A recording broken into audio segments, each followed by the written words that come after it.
There's no better feeling than a personal win. And the State Farm Personal Price Plan can help you do just that. Talk to a State Farm agent today to learn how you can bundle and save with the Personal Price Plan. Like a good neighbor, State Farm is there. Prices are based on rating plans that vary by state. Coverage options are selected by the customer. Availability, amount of discounts and savings, and eligibility vary by state.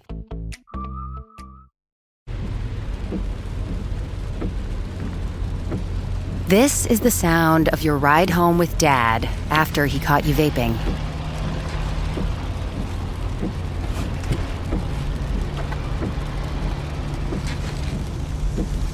Awkward, isn't it? Most vapes contain seriously addictive levels of nicotine and disappointment. Know the real cost of vapes. Brought to you by the FDA.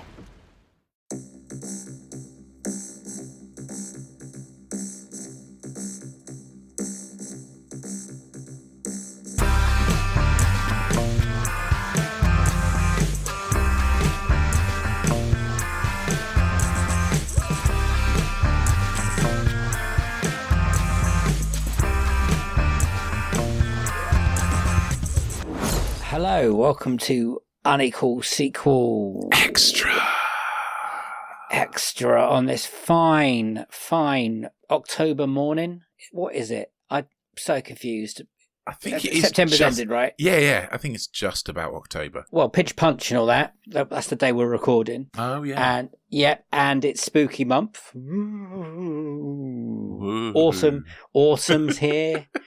So is a lot of rain in the UK, it seems. I don't remember a time before the rain, it seems, and getting very wet and a bit of flooding. How are you doing? Yeah, I'm right, mate. Yeah, I'm okay. Yeah. Has your wife covered your house in orange and pumpkins and stuff yet? A little bit. There is a few trips to like where we put stuff that she hides away for the year, and then she comes to me and says, "Can you go and get this out from under the bed or in the cupboard?" I'm like, okay. So over the next few weeks, I think that will definitely be happening to the build-up of Canadian Thanksgiving. Looking forward to it, mate. Yeah. Rich is coming round. We're going to eat some more pumpkin pie and whatever they do for Canadians. I was going to say, this is taking a turn. I'm also trying to feel, because, we're here on a Friday episode and we're doing a classic review episode. Now, everyone's going to be, a little bit confused of what we're doing today because they're like, that's not a sequel. And, you're not wrong. No, you're not. I'll say what we're doing. We're doing Hellboy, the Crooked Man. And we weren't going to do this until we read on the poster. It's right there in print. It says the 4th installment. When we went to the cinema, right there in front of us, it said the 4th installment. Yeah. Now, what does that mean? We don't know. Is it a sequel? No. Is it a prequel? Possibly. Is it any connection to any of the others? No.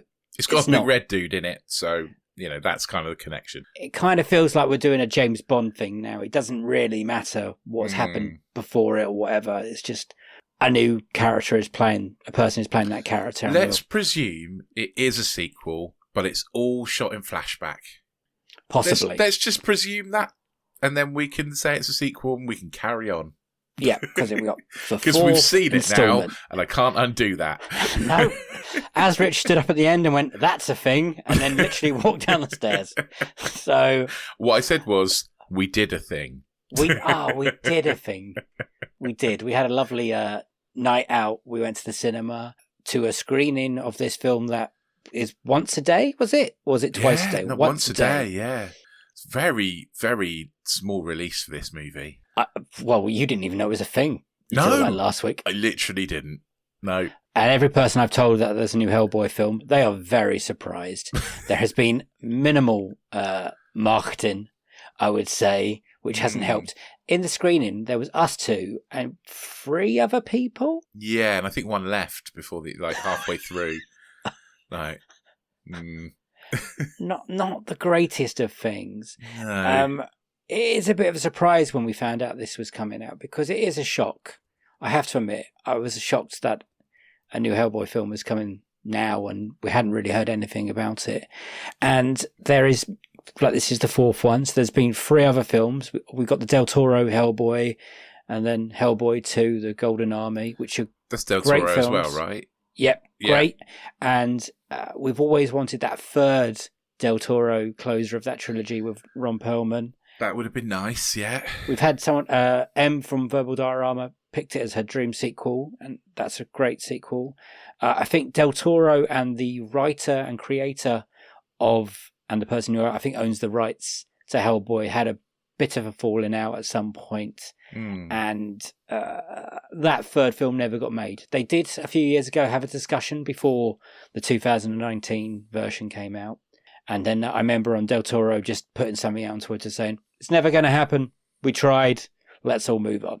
So they tried to do another remake in 2019, or redo, whatever they were calling these, with David Harbour, which I've seen. I've 100% seen it. Do you think I can remember anything about it? No. Probably not, no. Are you a fan of these films?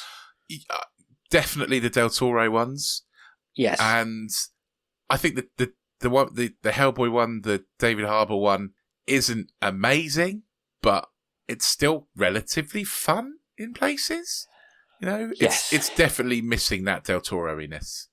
His creativity, that director, his eye and vision, and just, I don't know, what he puts on screen on all of his films really add layers to films. And their last one definitely missed it. It had Neil Marshall directing it, who did Descent and Dog Soldiers, who are 2 brilliant films. But hasn't really hit anything recently. I mean, he's done some Game of Thrones episodes and Black Sails and did some cracking TV.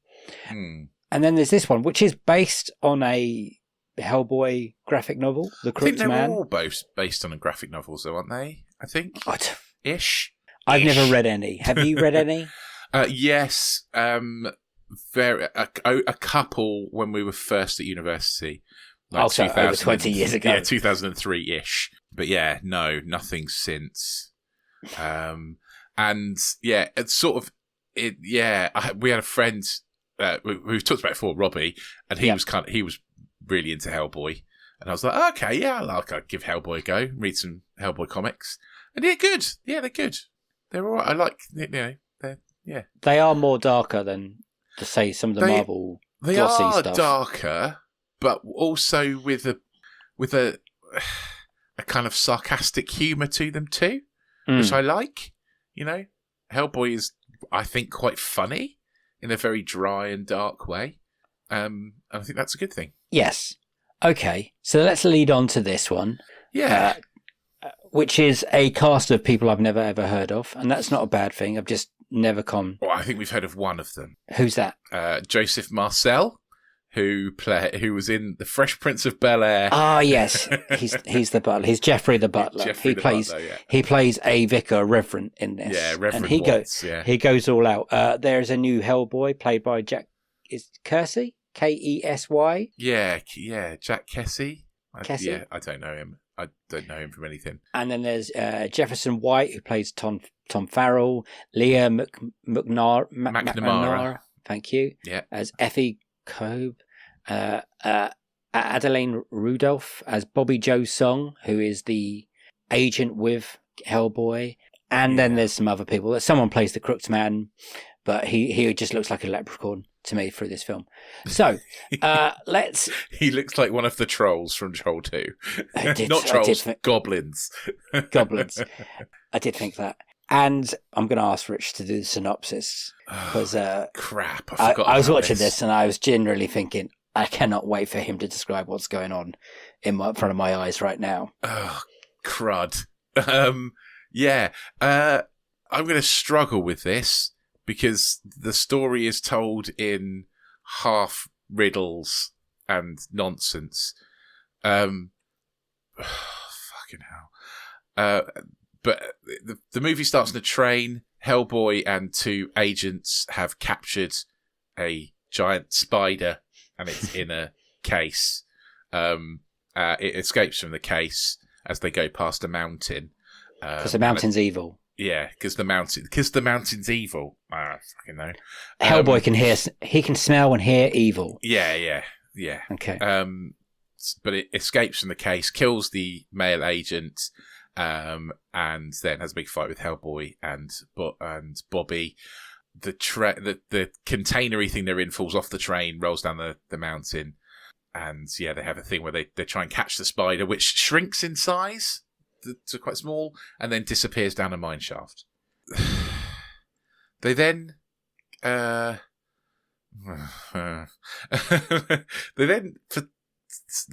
looking for a phone, I think, at this point. Yes. End up in like a shack in the woods with lots of hillbillies and stuff, where they find a boy who's been bewitched. Can I just say this is 1959 now? Yes, 1959, yes. So it is it's a very much a prequel. Although, when was the first Hellboy set? Was that in the past? I can't remember. Anyway, so they find a boy who's been bewitched by a witch ball, and then randomly someone called Tom Ferrell turns up who's been away. He just walks in the door. Yep, and he says he knows who the witch is, so they go off to find the witch. When they get to her house, she's just it's just her skin that's like flattened out on her bed, and then a raccoon crawls into the body, and she transforms back into herself again. She then says it wasn't her, it must be this other witch, Effie.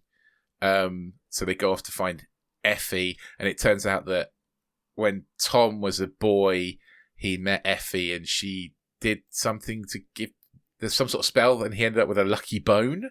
Mm-hmm. But because of the lucky bone, the crooked man wants to take his soul.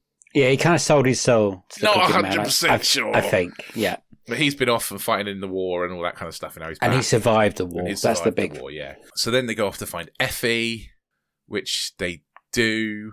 And then it turns out that she's riding a horse, which turns out to be Tom's dad, who was turned into a horse. And then subsequently dies when he's turned back into a human. They make their way into a church because sacred ground. The crooked man can't get them, and witches can't go on sacred ground. And whilst they're in the church, weird shit happens. Hellboy and Tom go off to find the crooked man's house so that they can defeat him. Whilst, for some unknown reason, the Reverend and Bobby Joe find a mine shaft in the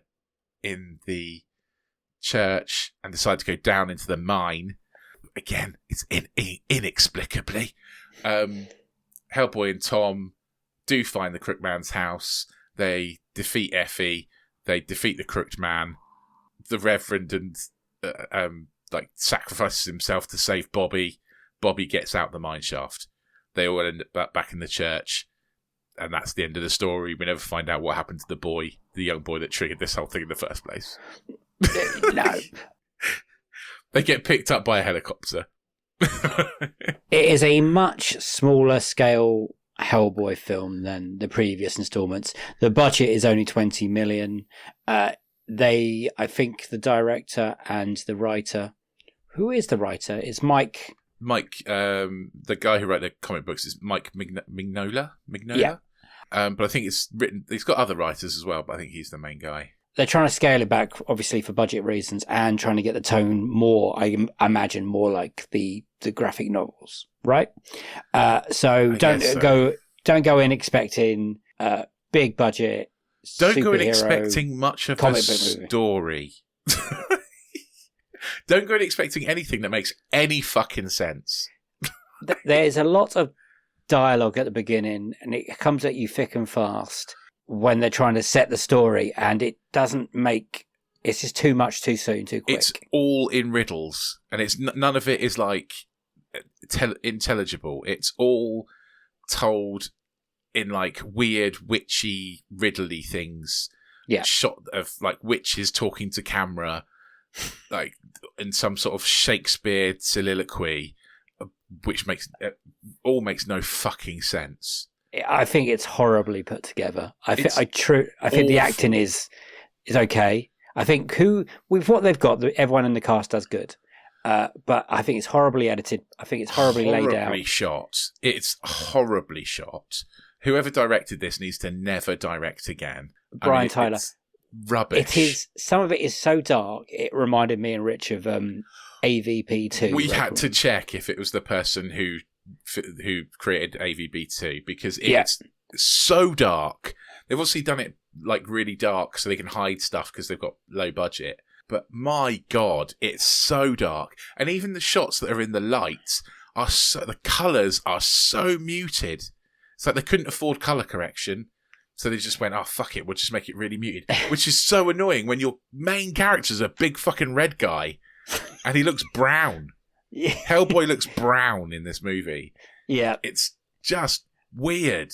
It's really weird. Most tax pros leave a message. It's Jane. I'm moving on to a TurboTax expert who beat your price. Adam Devine, tell him how I feel. Hey, tax pro, she's been thinking twice.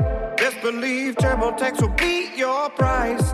This is a tax break. Switch to a TurboTax Live expert and we'll beat what you paid your pro last tax season. Make the switch at TurboTax.com/beatyourprice. TurboTax full service only. Sign up by 12/20/2024 and file by 4/1/2025. Full details at TurboTax.com/beatyourprice. I've decided I like my Hellboy films fun. Yeah. And this one, or at least entertaining. And this one, for me, physically, if we spoke last night, I went and picked Fritz up and I said we shouldn't really talk about this film on the way home. And then we tried to stir off to other conversations, but it always came back to Hellboy and our feelings about this movie. I think if I spoke last night again, I would have been a little bit more evil and down to it. But did you know this was like only an hour and 36 minutes we were in that cinema for? It felt longer. Like I got home and my wife was like, "Oh, how was the film?" And I was like, "Fucking shit." And she's like, "At least it was short." I was like, "It didn't feel short. Short." Like I looked at my watch, like thinking, "Oh, there can't be much of this left to go." It had been 40 minutes. Yeah, 40 minutes, and I was done with it. Hellboy. This kind of Hellboy would have been a really good like X-Files hour episode, like Hellboy going around. That was exactly my thought. Was that it felt very much like quite a weaker TV episode of a series. Yeah, or even, dare I say it, a fan-made film. A little bit. Yes, yeah, it did feel like that. Yeah. Which it's probably not a good thing to say. It felt like someone trying to be really clever, but actually just making a load of nonsense. I can understand that they're working on a very tight budget for this kind of movie, and I appreciate that. But we've seen really good movies made on low budgets, right? Well, I keep thinking of Godzilla -1. I'm not, Like, you think of the budget, like the creator, the budget that was made on, and that's solid CGI in that movie. And this has got very little, like, CGI, really, by comparison. They put a load of women in harnesses, and they fly up once in a while. Yeah. Yeah. There's just so much. The bad guy is not. I mean, he's creepy. There is unsettling tones in this film. He looks like Ebenezer Scrooge. He does, yeah. He does. Hobbits or just a fucked up hobbit. Yeah. He looks like Ebenezer Scrooge crossed with one of the goblins from Troll 2. And they never quite, and I'm not quite sure, focus on him. Like they cut around him again a lot because he doesn't look scary. Like. It's a real close-up of like just his eye and half his head kind of thing. That's most of what we see. All the shots are like really off. And it's like, I get what you're doing. We went to film school. We understand what a Dutch tilt is. But seriously, mate, like it makes weird choices, because I was saying last night, it tries to put them in chapters, but the first chapter doesn't come in. Like an hour in. I was like, oh, okay. And then there's two of them. Yeah. And it's weird. There's no opening chapter like setting the tone and stuff. I was thinking about this. How would I improve this movie? Because it does so much tries to do so much exposition, but it does it all so badly and in such a weird kind of way. Like all this witchy kind of nonsense that it uses for its exposition. It would have been so much better if like Tom Ferrell had like gone to Hellboy for help because something had happened to his father or something like that, which had brought them to the mountain. The whole exposition of getting there is bullshit. I mean, it's all just nonsense, honestly. I hated all of it, Dave. Yeah, I'm with you. I think they're trying to stay a little bit true to the graphic novel, and I read the kind of storyline in it, and it's kind of similar. They have changed bits, but the characters are all there. We're going to have to... the guy who plays the Reverend, who plays Jeffrey, Joseph Marcel, he goes big.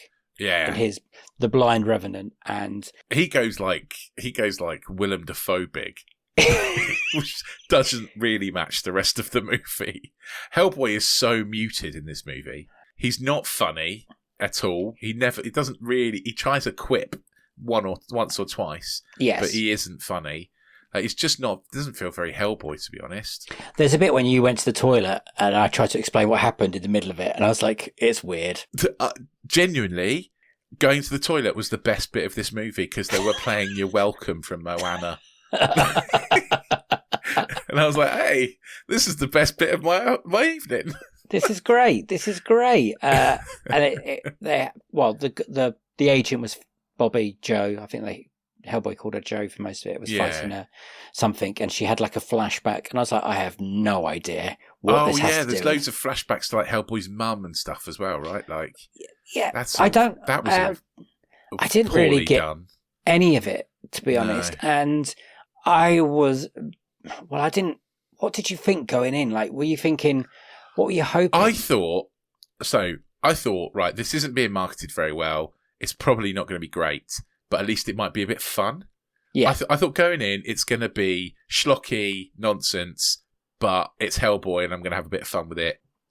And it wasn't even close. It wasn't even that. Well, the problem is the action scenes that they did put in it were so dark. Yeah. You couldn't see anything. This was in the cinema. If you watch this at home, you're just watching a black screen for half of it. Yeah, the angles they chose to sometimes film the action as well. You're like, it's cut. I could not wait for it to end. I was like, this has to end. Yeah, end soon. There is a scene where Joe is in the mine and her torch stops working. And she's like, no, and it just goes to black. And I was like, it's already black. It's like this for a minute. Like, it's just a black screen. And it's not like The Descent, where it goes black and there's like panic and the noise is the thing. It's nothing. There's no fucking no sound, nothing. Yeah. It's just a fucking black screen that felt like it went on for ages. I did appreciate some of the sound, like the bones cracking and stuff, especially when that raccoon went in the woman and she was... Yeah, that was good. Yeah, I thought that was the best. That was the best bit in the whole movie. Yeah, film. Yeah, she's kind of. They must have got a contortionist to kind of put herself back in play. And I thought that's creepy. But it never quite reached up to be. I don't know if they were going scary. At no point was it scary either. I mean, that was the bit where I thought, oh, hang on, this is going to be a horror movie. Yeah. And this is going to be scary, and we're going to have lots of body horror stuff. Not really my thing, but it would have been interesting. But it didn't even do that. Like, it tried to be a bad horror movie. It tried to be a horror movie, failed. Tried to be a superhero movie, failed. Like, tried to be intelligent, like twisted storytelling, fails. You know, it's nothing. It's just a nothing movie. Do you think they knew that, and that's why there's been no marketing? Yeah, kind of. Yeah, I think so.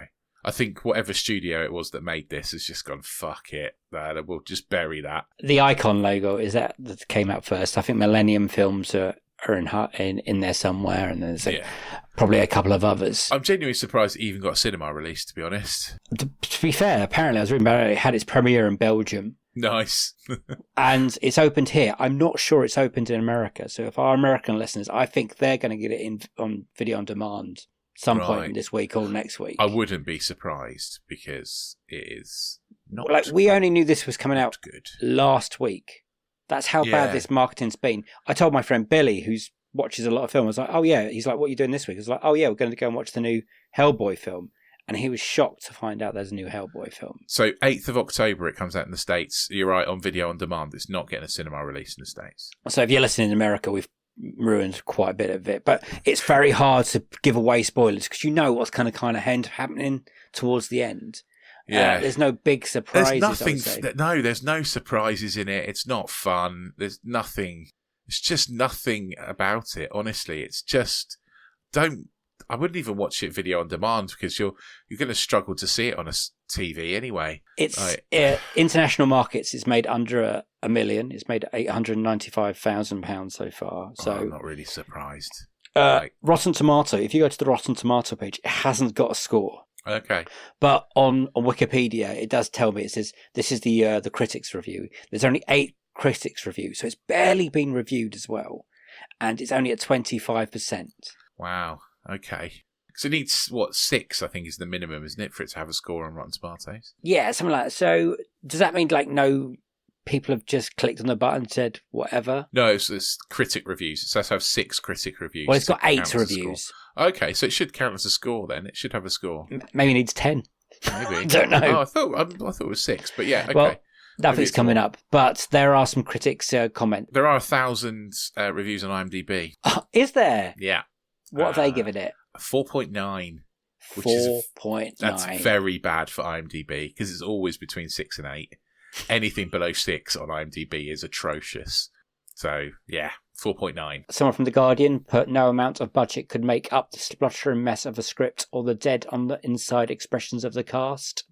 True, yeah. Dan Jolin from Empire. Valiant, though this low-budget attempt to reclaim Hellboy maybe, it sadly lacks the storytelling and stylistic savvy to rise above its all-too-obvious budgetary limitations. I don't think you can blame the budget because the budget had nothing to do with how badly this is written. Or edited. Or directed. Or this edited. Is yeah. Sitted AM, a chance to see a comic book movie without the Hollywood bloat.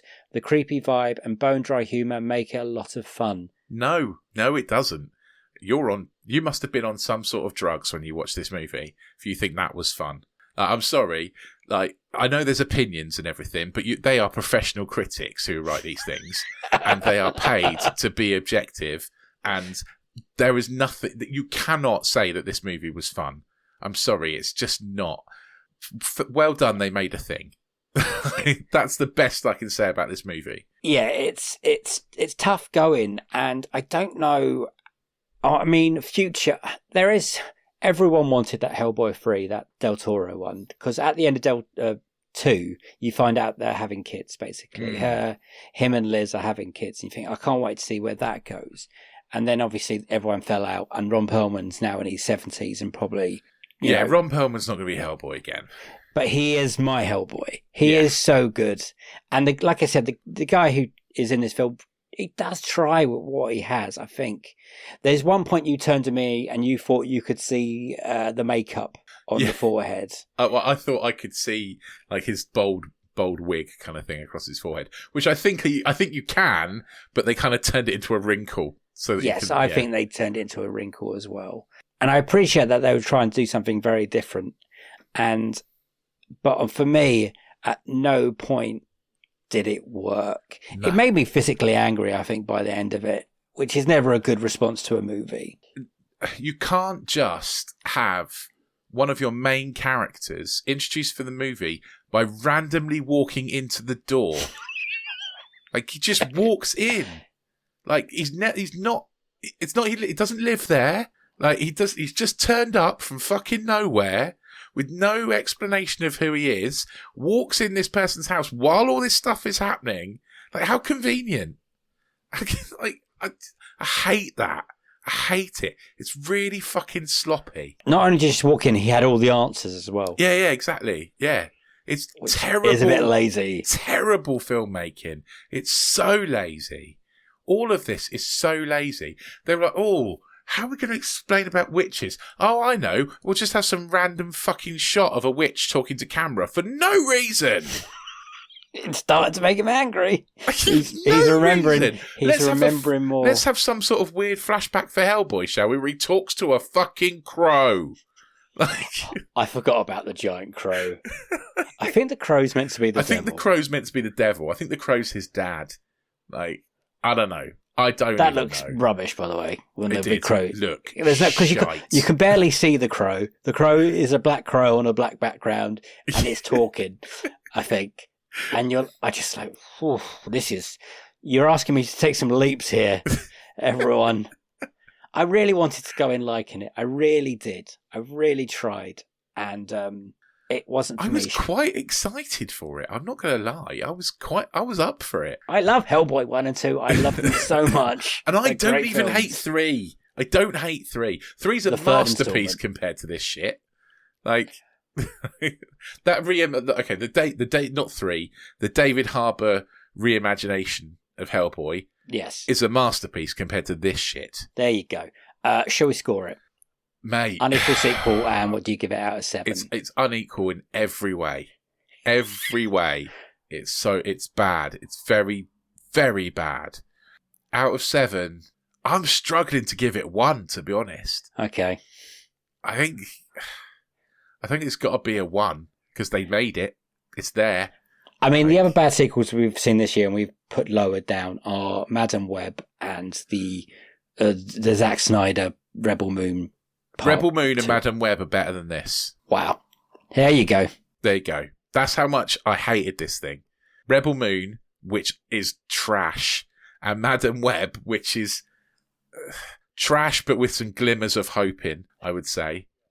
They're both better than this. It's 1. It's 1 star. Yeah, I think I'm going to give it a 1 star. I'm really sorry everyone that's involved, but it's not a good movie. It feels very like a bad internet, like YouTube. People have just got together. Yeah. And they found a Hellboy costume and then tried to put something together. And they didn't find out till after they'd made the movie what colour correct was. Yeah, that is. I'd love to hear other people's thoughts. Quick question for you, quickly. We can wrap up quickly. Do you think this is now the nail in the coffin for the Hellboy? Sadly, films? I think it probably is. I don't see how we can go back now. No, that's all I'm saying. Horrible to go out on a whimper, but yeah, there we go. My advice is just go and watch Hellboy 1 and Hellboy 2. Yeah, the Golden Army again, and just to really appreciate how magical those films are. Like the costumes, the fights, the script, how well they're put together. The actual fucking story. Yeah, brilliant. Really fucking, and how fun they are. Yeah. Rich, do you want to see us out?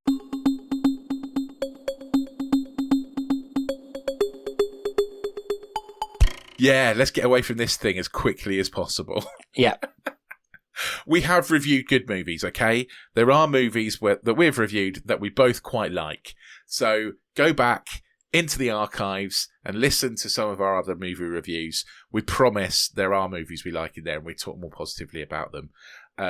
Whilst you're there, if you hit the auto download button, hit the subscribe button, we'll drop into your pod player choice every single week. You want to make sure you do that because season 7 is coming in 2 weeks?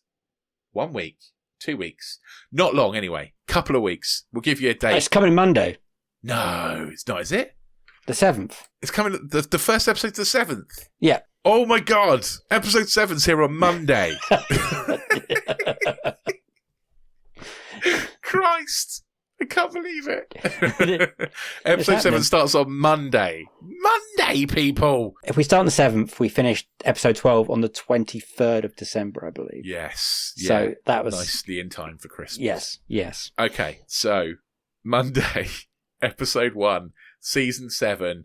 Hit your subscribe button, hit your auto download button now.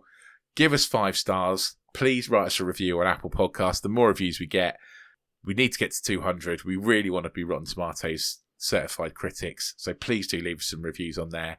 It would be really lovely. Tell your friends as well. If there's people that you think might appreciate the podcast, they don't even have to be film fans. They just, if they want to listen to two blokes talk nonsense, then, get them to tune in. If you really like us, if you want more from us, get yourself onto another slicecott.com/unequal sequel, where you can have extra episodes to all the interview episodes. So there are sequel sessions for all of those.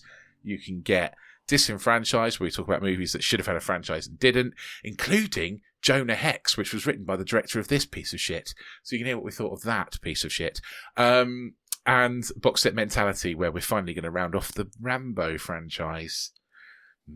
Fun times. Yeah, we're going to be rating them and putting them in order of what we think of them, which is probably the hardest of box sets to rank. Not really. Also, if you want to get in touch, tell us what you thought of Hellboy the Crooked Man, if anyone out there has seen it, which I doubt you have. We can find us on social media. We're at Unequal Sequel and all those things. And you can also email us unequalsequel@hotmail.com. We do now have our website back up and running, www.unequalsequel.com, where you can find absolutely nothing at the moment other than links to our social medias because it's still in production. But we do have plans for that website. Yes. We're going to turn it into a sequel news and reviews and all the places to come for sequels, right? Oh, yeah. It's going to be so So cool. Cool. Yeah, please tell me someone else has seen this film. It's just not me and Rich. So if you had seen I it, reckon it's just me and you and that bloke who left halfway through. put your hand up and tell us. Thank you for listening. It's a goodbye from me, so bye-bye. And it's a goodbye from him. Bye! See you on the next one, sequel to this one. Have a good week. Season 7 on Monday, baby. Here we go.